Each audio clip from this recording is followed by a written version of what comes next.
लाल जी बाल लीला। बालक उदयचंद फ़रिश्तो बणिजी ठठे में 6 महीना 8 ॾींहं रही सभिनी खे पंहिंजी ॼाण ॾींदा रहिया ऐं साॻे ई वक़्तु नसरपुर में झूले में झूलण वारो झूलेलाल वॾो थींदो रहियो। मामड़ा पाइण शुरू कया। जॾहिं 1.5 साल जो थिया त उन्हनि जी झंड दरिया जे किनारे लाराई वई ऐं उदयचंद जॾहिं 4 सालनि जो थियो त दरिया जे किनारे ई मुंडण लहिरायो वियो। मुंडण वारे ॾींहुं परियां परियां माण्हू ईंदा रहिया, संत ईंदा रहिया, तमामु घणा माण्हू इकट्ठा थी विया त सभिनी खे लॻे पियो त देग जो ई सेसा प्रसाद पूरो न पवंदो। पर जीअं जीअं देग मां थाली भरे कढनि पिया तीअं तीअं देग भरिजी पई वञे ऐं देग तेसि ताईं ख़ाली कान थी जेसि ताईं सभिनी पेट भरे कोन खाधो। इन्हीअ नमूने जा करिश्मा उदयचंद ॾेखारींदो रहियो ऐं साॻे ई वक़्तु रवाज़ी ॿार वांगुरु बि पंहिंजे हलंदो रहियो। लाल जी विद्या ऐं धंधो। जॾहिं उदयचंद 5 सालनि जो थियो त रतन राय उदयचंद खे वठी सुमित्र ब्राह्मण वटि वठी आया कि हिन खे पढ़ायो। सुमित्र ब्राह्मण सरस्वती जी पूॼा करे लाल खे पढ़ाइणु शुरू कयो। लाल खे कख ग सेखारणु शुरू कई। जॾहिं अधुई कख ग सेखारी त उदयचंद सॼी कख ग ॿुधाए छॾी। पटीअ ते लिखणु सेखारियो त फटाफट लिखंदो हलियो वियो।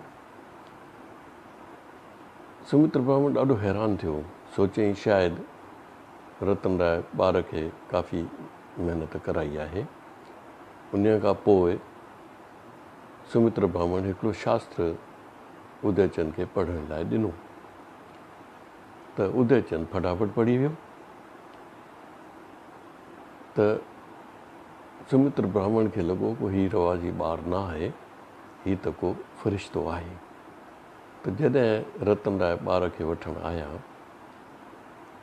त रतन राय खे इहा ॻाल्हि ॿुधाई त हीउ त रवाज़ी ॿार नथो लॻे, हीउ त को फ़रिश्तो थो लॻे। ॿिए ॾींहुं लाल ईअं पियो पढ़े जीअं को हू रवाज़ी ॿार हुजे। पोइ सुमित्र ब्राह्मण लाल खे हिकिड़ो होशियारु ॿारु सम्झी पढ़ाइणु शुरू कयो ऐं 2 सालनि जे अंदरि ई एतिरो हिन खे पढ़ायो, उदयचंद एतिरो होशियारु थी वियो त रतन राय खे सुमित्र ब्राह्मण चयो कि हुन वटि हिन ॿार खे पढ़ाइण लाइ वधीक कुझु न आहे। उन खां पोइ रतन राय उदयचंद खां धंधो कराइण जो सोचियो। हिकिड़े ॾींहुं देवकीअ कोहरनि जो कुनो रधे भरे करे हिन खे ॾिनो ऐं चयो त हीअ कोहर विकिणी ऐं कणिक वठंदो अचिजांइ। उदयचंद मथे ते कोहर खणी ॿाहिरि निकितो ऐं माण्हुनि में विरहाईंदो रहियो। कुनो ख़ाली थी वियो।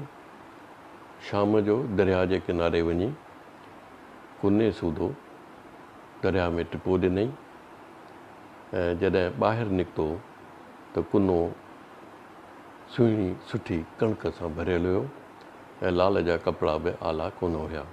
माण्हू ॾिसी हैरान थी विया। जॾहिं कणिक आणे देवकीअ खे ॾिनी त देवकी हैरान थी वई। अहिड़ी सुठी सुहिणी सणबी कणिक हुन पहिरीं कॾहिं ॾिठी कान हुई। ॿिए ॾींहुं बि कोहरनि जो कुनो रधे लाल खे ॾिनो त लाल उहो ई कोहर विरहाईंदो रहियो ऐं शाम जो दरिया में टिपो ॾेई जॾहिं ॿाहिरि निकितो त कुनो चांवरनि सां भरियलु हुयो ऐं शाम जो हाणे देवकीअ खे चांवरनि जो भरियलु कुनो ॾिनो। देवकी ॾाढी हैरान थी वई त भई हीउ ईअं कीअं थी थो सघे। हुनखे लॻो कुझु त आहे त टे ॾींहं देवकीअ जॾहिं हिन खे कुनो रधे कोरनि जो भरे ॾिनो त देवकी हिन जे पुठियां पुठियां वेही सॼो ॾींहुं हिन जे पुठियां घुमंदी रही ॾिसण जे लाइ की हीउ करे छा थो।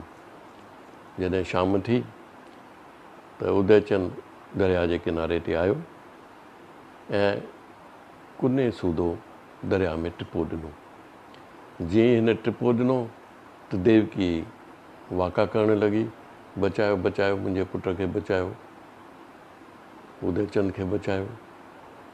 त माण्हुनि हिन खे चयो काई चिंता करण जी ॻाल्हि न आहे, असां त ॾिसूं वेठा 2 ॾींहंनि खां त हीउ अंदरि वेंदो आहे, टिपो ॾींदो आहे ऐं कुनो कंहिं न कंहिं सां भरियल वापसि खणी ईंदो आहे।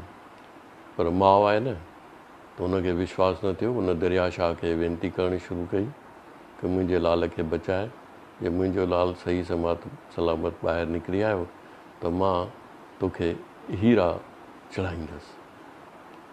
जॾहिं इहो चयईं त हीरा चढ़ाईंदसि त सोच में पइजी वई हीरा मां आणींदसि किथां।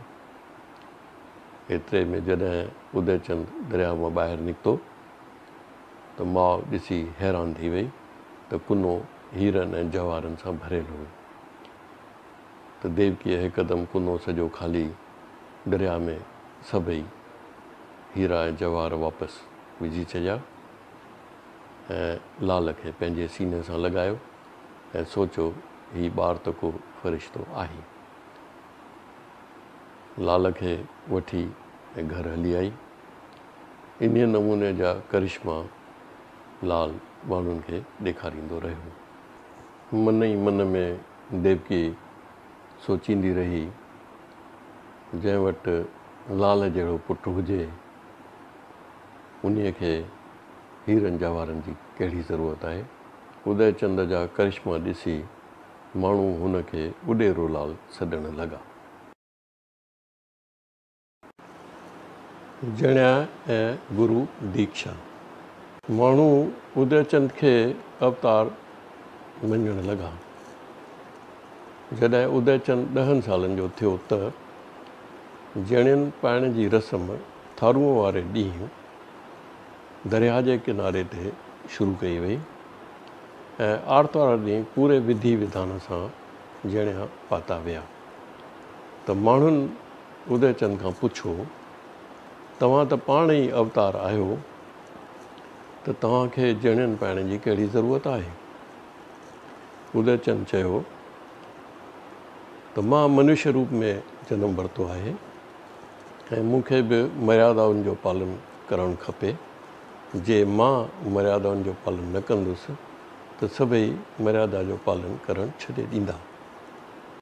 जणियनि पाइण खां पोइ रतन राय उदयचंद जे लाइ गुरूअ जी ॻोल्हा शुरू कई।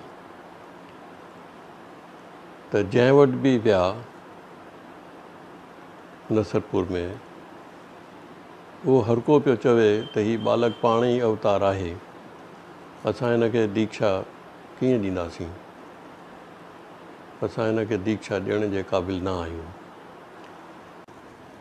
नसरपुर में जॾहिं रतन राय खे गुरु न मिलियो त रतन राय उदयचंद खे पाण सां वठी नसरपुर खां ॿाहिरि ॿियनि शहरनि ॾांहुं रवानो थियो गुरूअ जी ॻोल्हा में।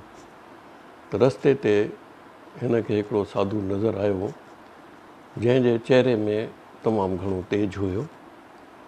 त रतन राय उन साधूअ खे चयो कि उदयचंद खे गुरु दीक्षा ॾियो।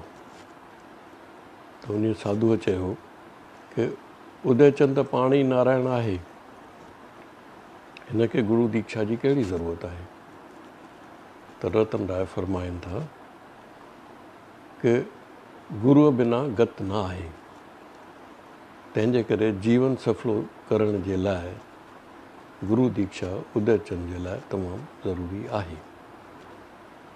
तंहिं ते उन साधुअ वरायो कि हू साम्हूं साधू अची रहिया आहिनि त उहे असल में गोरखनाथ आहिनि, त हू उन्हनि खे तव्हां अर्ज़ु कंदा त हू ज़रूरु तव्हांजी ॻाल्हि मञींदा।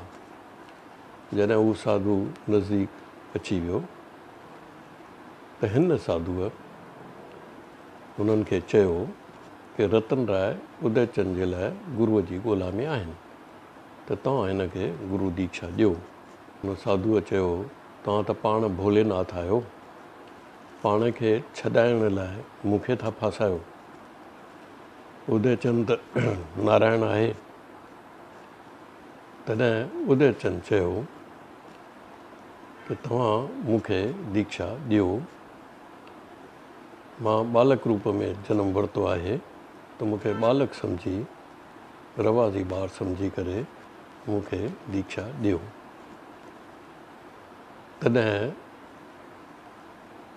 गोरखनाथ मृगशाला विछाए उदयचंद खे साम्हूं विहारे ऐं उदयचंद खे चयो, तूं चओ ओम तत्सत।